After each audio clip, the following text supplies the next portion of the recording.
देखिए विजय जी, जो ये वक्फ अमेंडमेंट बिल जो है आज पेश हुआ है, हम समझते हैं ये अमन शांति बिगाड़ने वाला है, ये माहौल बिगाड़ने वाला है, ये झगड़ा कराने वाला है और ये ओवरलैपिंग ऑन कॉन्स्टिट्यूशन है। जब आपने जेपीसी का गठन किया था, जेपीसी जेपीसी जेपीसी की बात कर रहे हैं, अभी मनीष शुक्ला जी भी जेपीसी की बात कर रहे थे कि विपक्ष की, अरे भाई विपक्ष के ने जो पॉइंट्स रेज किए थे, जो आपत्तियां रेज की थी, उन पॉइंट्स को तो आपने टेकअप ही नहीं किया। जिस चीज़ को आपको इम्प्लीमेंट करना था जेपीसी की उसमें, उन्हीं पॉइंट्स को आपने टेकअप करके आज आपने पेश कर दिया। 2009 में जब भारतीय जनता पार्टी का ब्रजेश जी, जब इनका मैनिफेस्टो आया था, तो उन्होंने कहा था कि वक्फ की जो संपत्तियां वो सब अवैध हैं, इसको सब डिजिटाइज करनी चाहिए, ऑनलाइन करनी चाहिए। ठीक है, कांग्रेस पार्टी का उस टाइम सरकार थी। कांग्रेस पार्टी 2011 की सिफारिश को मानते हुए 2013 में इन्होंने अमेंडमेंट बिल के साथ उसको पेश किया, जिसको मुस्लिम समुदाय के लोगों ने भी उसका स्वागत किया। इवन इनके शाहनवाज हुसैन साहब ने उसका स्वागत किया था। और तो और जब 2019 में इनके तत्कालीन मंत्री थे मुख्तार अब्बास नकवी साहब, उन्होंने सदन के पटल पे इसको कहा कि हाँ, पूरे वक्त की जितनी भी जमीनें सब डिजिटाइज हो गई हैं। और 2020 में उन्होंने माननीय सर्वोच्च न्यायालय में हलफनामा दिया कि सब जमीनें जो हैं वो वक्त की सब डिजिटाइज हो गई हैं।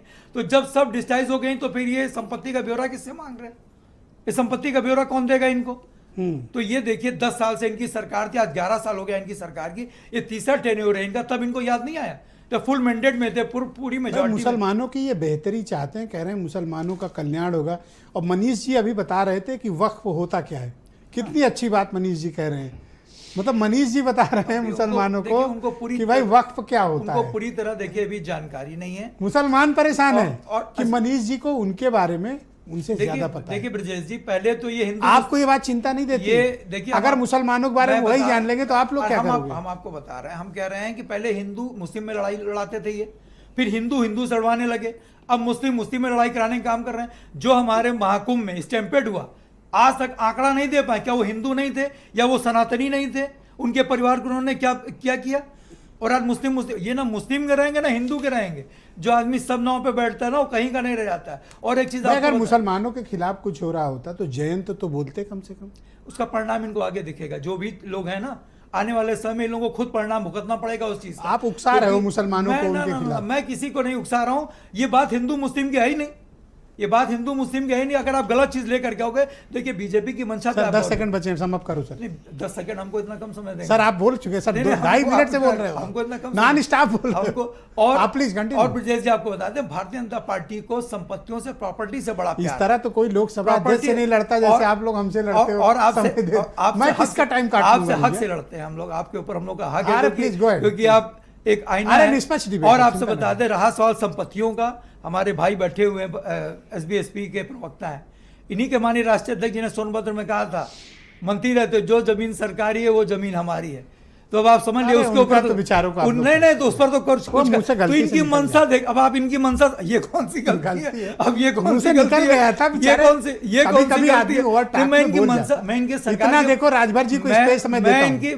मैं ब्रजेश जी, मैं इनकी मनसा पे मैं आपको बता रहा हूँ, ये 10 साल से अमेंडमेंट नहीं लेकर के आई है और उसके बाद आज इसलिए लेकर के आपने तो अपना फर्ज निभा दिया ना मुसलमानों के लिए। नहीं, हम तो सड़क करके, हम जी सड़क से लेकर के सदन तक लड़ेंगे। उसका हम माननीय न्यायालय का दरबार, बहुत शुक्रिया सर। मैं और उसका जनता के दरबार में जाएंगे। अब थोड़ा बोलिए दीपक जी, क्या ऑब्जेक्शन थे? देखिए ब्रजेश जी, ये मुसलमानों के इतने बड़े हिमायती बन रहे हैं, तो मुस्लिम्स के वहां जाकर उनसे सर्वे करा लें, पूछिए। आप अपने टीम को भेज दीजिए सर्वे करने के लिए, और मुस्लिम भाइयों के बीच में आप जाइए, उनसे पूछिए भाई तुम इसके बिल के खिलाफ हो या इसके पक्ष में हो। आपको दूध का दूध पानी का पानी आपको पता चला। ये इतने बड़े हिमायती बन रहे हैं ये कि अच्छा आप बताइए। हो सकता है मोहब्बत आ गई हो। हाँ तो ठीक है, तो बताए ना, मोहब्बत फिर छुपा क्यों रहे हैं?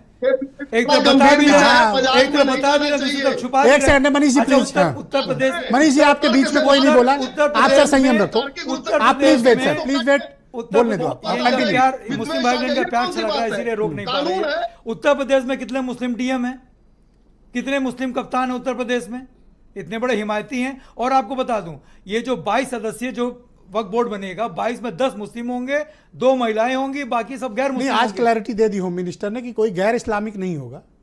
अब अगर डीएम रहेगा हिंदू तो कैसे होगा, ये थोड़ा सा अच्छा ये बताइए, काशी विश्वनाथ मंदिर की जो कमेटी है, काशी विश्वनाथ मंदिर की जो कमेटी है, उसका जो पदेन अध्यक्ष होता है वो होता है, वो धार्मिक कमेटी है। देखो रिलीजियस मामला है, वक्त पे रिलीजियस नहीं है, बात रिलीजियस नहीं होता। मेरी बात देखिए, मेरी पूरी बात, उसमें इन्होंने क्या कहा है मैं बात उसकी नहीं कर रहा, उसमें उन्होंने ये कहा कि अगर कहीं वहां का डीएम जो है मुस्लिम होगा तो प्रदेश अध्यक्ष जो उसका होगा या तो उनसे एक बड़ा होगा और या तो इनसे नीचे वाला प्रदेश अध्यक्ष होगा। जो डीएम होगा अगर वो मुस्लिम है तो भेदभाव तो खुद ही कर रहे हैं ये देखिएगा ना हिंदू के रहेंगे ना मुस्लिम करेंगे, हिंदू भी इनको समझ चुका है और Thank you, मुस्लिम sir. भी इनको समझ रहा है किस तरह बेवकूफ बना रहे हो आप।